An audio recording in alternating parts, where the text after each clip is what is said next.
Assalamualaikum warahmatullahi wabarakatuh.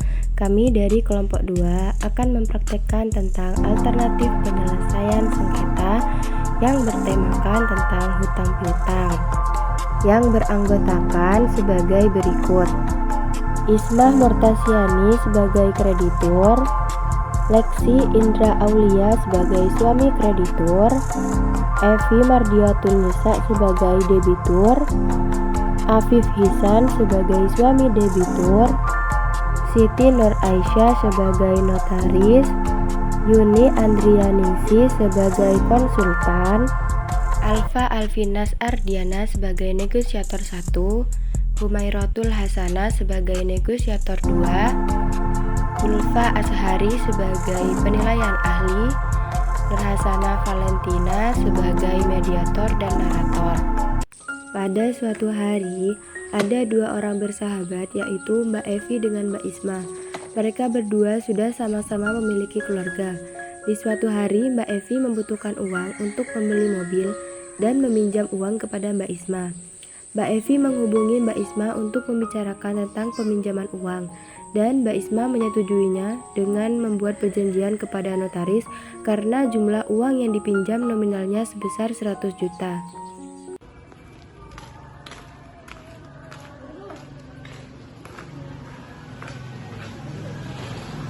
Selamat datang di kantor notaris saya, Ibu. Ada yang bisa saya bantu?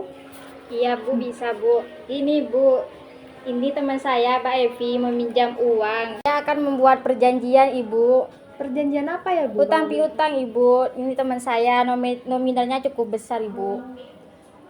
Di sini siapa sebagai kreditur dan debitur, Bu? Saya Ibu Ismah Murtasyani. Baik, saya akan buatkan dulu ya aktanya. Iya, Bu. Mengenai nominalnya berapa dan untuk apa? Nominalnya cukup besar ya, sekitaran 100 juta Bu. Baik, saya buat dulu ya. Saya lihat kartu identitasnya dulu, Bu. Mohon tunggu sebentar dulu ya, Bu. Saya akan membuatkan aktenya. Baik Bu.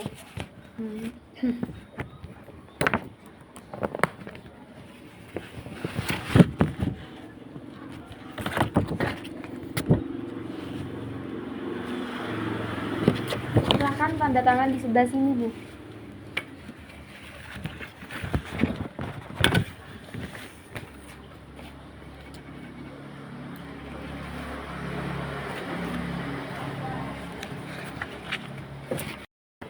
Baik Bu, ini aktanya ya. Untuk menghindari terjadinya prestasi di kemudian hari bisa menggunakan ini.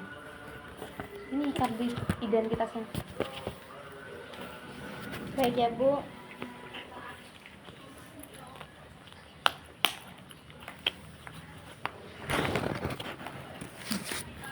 Mohon izin pamit ya Bu. Terima kasih.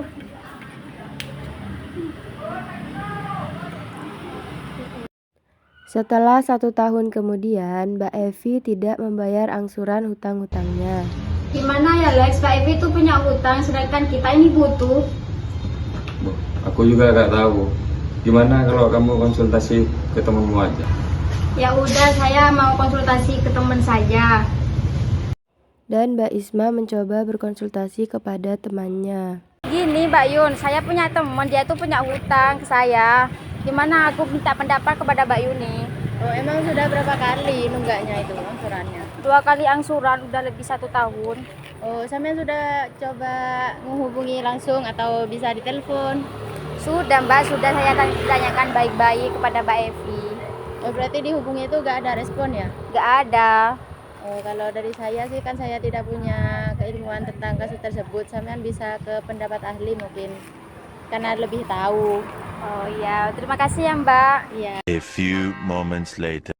Saya seorang ahli sekaligus menjadi kuasa hukum dengan dasar hukum 1792 dan 1793 KUHP Perdata. Sesuai dengan apa yang Mbak ceritakan tadi, menurut saya itu Mbaknya mencoba terlebih dahulu untuk menghubungi pihak debitur atau bisa mendatangi rumahnya.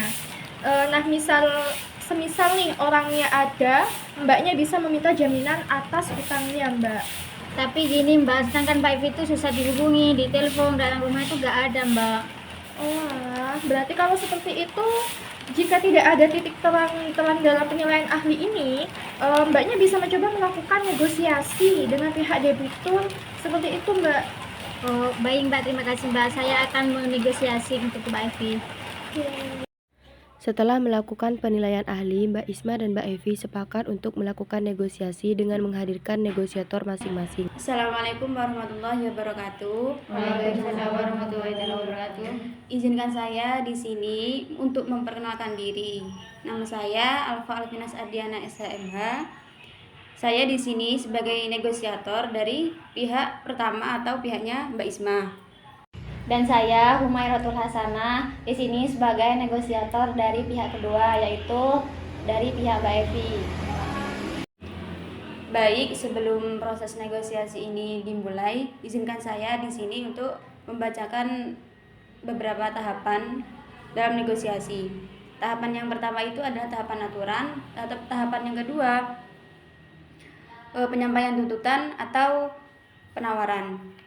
Untuk tahapan yang pertama ini tahapan aturan, yang mana tahapan aturan ini para pihak itu harus tunduk dan patuh atas ketentuan dalam bernegosiasi. Kemudian yang kedua, para pihak dilarang untuk memotong pembicaraan. Dan yang ketiga, dilarang untuk melakukan kekerasan.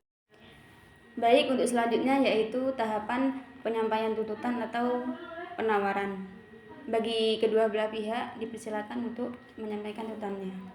Baik, di sini saya akan menuntut Mbak Evi. Yang pertama itu mempercepat pembayaran kurang lebih dari 1 minggu. Yang kedua, tidak menunggak ansuran. Dan yang ketiga, tidak menerima apapun, alasan apapun. Saya akan menuntut Mbak Evi kayak gitu. Baik, untuk pihaknya Mbak Evi dipersilakan. Saya meminta kepada pihak lawan untuk memperpanjang jangka waktu pembayaran, dan saya juga meminta kepada pihak lawan untuk perdamaian, untuk tidak dibawa ke jalur hukum. Baik, terima kasih. Di sini saya sebagai perwakilan dari pihak Mbak Evi izin menyampaikan bahwasannya Mbak Evi ini meminta untuk memperpanjang waktu pembayaran dan juga permasalahan ini itu bisa diselesaikan secara damai. Bagaimana untuk pihak Mbak Isma? Baik, mengenai perpanjangan waktu itu bisa dipertimbangkan. Akan tetapi kami dari pihak Mbak Isma itu membutuhkan jaminan. Jadi tidak bisa kalau hanya mengandalkan janji tanpa adanya bukti. Mohon maaf ya sebelumnya, namun dari pihak Mbak Evi ini tidak memiliki barang atau benda yang bisa dijadikan jaminan. Untuk itu bagaimana? Iya, kami mohon maaf juga ya, jikalau memang dari pihak Mbak Evi itu tidak ada barang yang bisa dijaminkan, maka kami dari pihak Mbak Isma pun tidak bisa untuk melakukan perpanjangan pembayaran tersebut. Karena tanpa adanya jaminan tersebut, pihak kami itu sulit untuk menyetujui hal tersebut. Kami mengerti, akan tetapi dengan adanya jaminan tersebut itu Mbak Evi ini merasa terbebani, dan juga hal tersebut itu bisa memperburuk situasi keadaannya dikarenakan tidak mempunyai benda yang bisa dijaminkan. Nah, untuk itu bagaimana? Iya, pihak kami itu sangat mengerti posisi dari Mbak Evi itu. Akan tapi kami juga harus meminta hak kami itu kembali, dan pihak kami itu tidak akan setuju jika tidak ada jaminannya.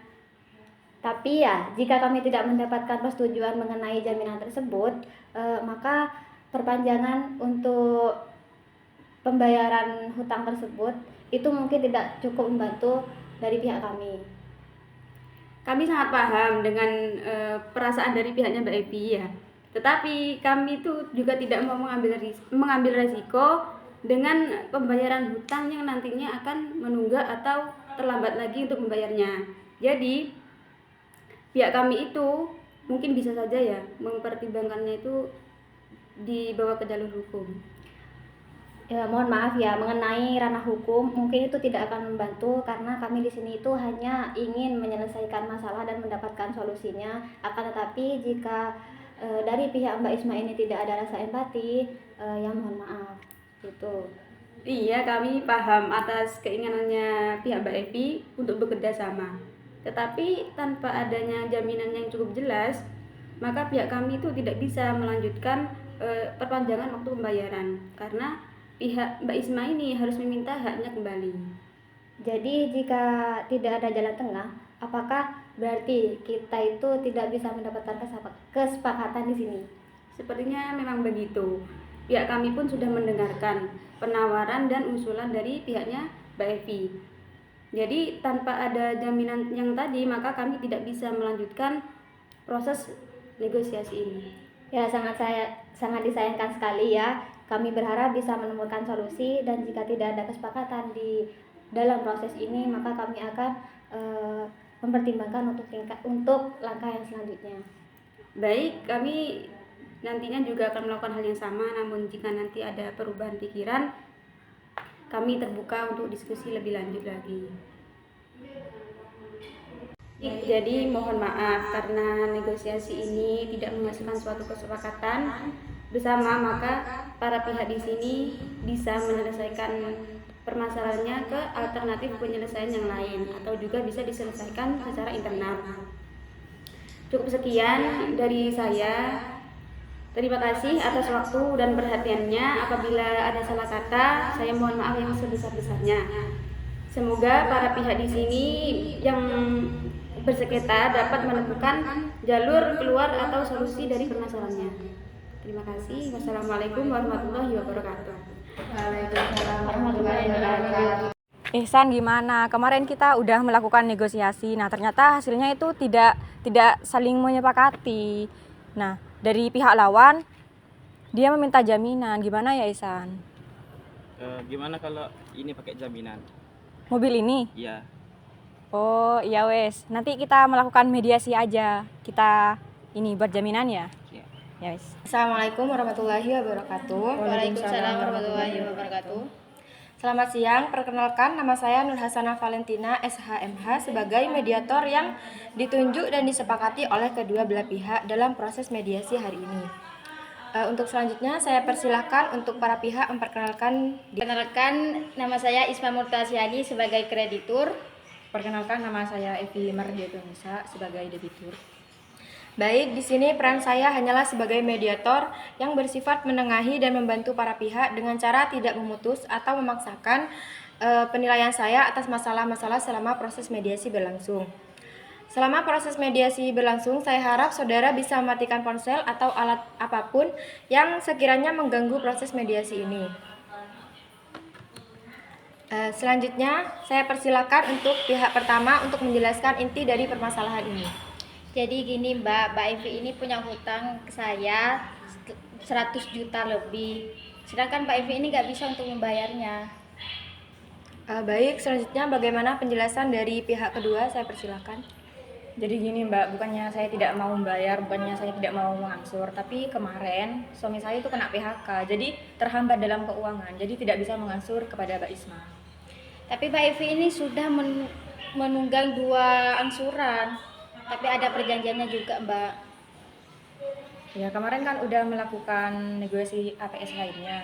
Nah, itu udah meminta jangka waktu Mbak kepada Mbak Isma, tapi Mbak Isma ini nggak mau. Baik, seperti ini saja. Berdasarkan tadi kan ada surat perjanjian hutang piutang yang telah ditandatangani oleh kedua belah pihak, yang mana Mbak Evi ini akan berjanji akan membayar hutangnya secara bertahap, yaitu selama 4 angsuran sebesar 25 juta. Dan Mbak Evi ini menyetujuinya hal tersebut.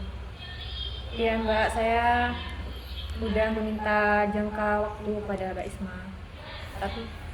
Tapi saya membutuhkan uang itu Mbak Evi. Nah, untuk selanjutnya, bagaimana apakah proses selanjutnya ini bisa diselesaikan secara kekeluargaan atau mau dibawa ke ranah pengadilan? Bagaimana para pihak? Secara kekeluargaan Mbak. Tapi saya minta jaminan kepada Mbak Evi. Ya, jadi gini ya. Berdasarkan perjanjian tertulis tersebut, saya akan memberi saran. Menurut saya itu permintaan pihak pertama untuk meminta jaminan atas hutang piutang ini bisa disetujui agar nantinya jika ada uang prestasi lagi bisa dipertanggungjawabkan. Jadi bagaimana? Ya, mungkin saya akan menjamin mobil yang saya beli kemarin waktu saya meminjam uang kepada Mbak Isma. Ya, jadi kesimpulannya yang pertama itu pihak pertama meminta jaminan untuk hutang piutangnya. Yang kedua, pihak kedua meminta perpanjangan waktu pembayaran. Pihak kedua berjanji akan bayar hutangnya yang telah disepakati oleh kedua belah pihak. Nah, dengan hal itu saya akan menutup kasus ini. Apa bisa diterima? Bisa. Nah, baik. Untuk kedua belah pihak bisa berjabat tangan ya. Baik, selesainya proses mediasi ini dengan perdamaian atau win-win solution. Nah, surat perjanjian ini saya akan membawa kepada notaris. Saya ucapkan terima kasih. Wassalamualaikum warahmatullahi wabarakatuh. Waalaikumsalam warahmatullahi wabarakatuh.